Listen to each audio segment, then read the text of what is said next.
பாவத்திற்குரிய குற்ற பரிகாரமாக தாய்க்கு உபகாரம் செய்வதை உமர் ரலியல்லாஹு அவர்கள் பார்த்தார்கள். அருமை தூதர் ஸல்லல்லாஹு அலைஹி வஸல்லம் இந்த சம்பவத்தை சொல்லிவிட்டு நான் முடித்துக் கொள்கிறேன். கண்ணியத்துக்குரியவர்களே, அருமை தூதர் ஸல்லல்லாஹு அலைஹி வஸல்லம் அவர்கள் தாயை எந்த அளவுக்கு சஹாபாக்களுக்கு வழிகாட்டினார்கள்.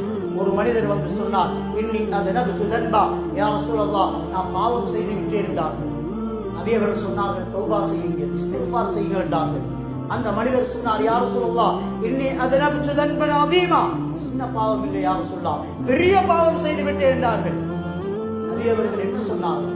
பாவம் செய்து விட்டேன் என்பதற்கு தௌபா செய்யுங்கள், இஸ்திக்ஃபார் செய்யுங்கள் என்றார்கள். பெரும் பாவம் செய்து விட்டேன் என்று சொன்ன பொழுது நபி அவர்கள் சொன்னார்கள், உங்களுடைய தாய் உயிரோடு இருக்கிறார்களா என்று கேட்டார்கள். சொன்னார்கள், ஆம். நபி சொன்னார்கள், தாய்க்கு உபகாரம் செய்யுங்கள், உங்களுடைய பாவம் மன்னிக்கப்படும் என்றார்கள்.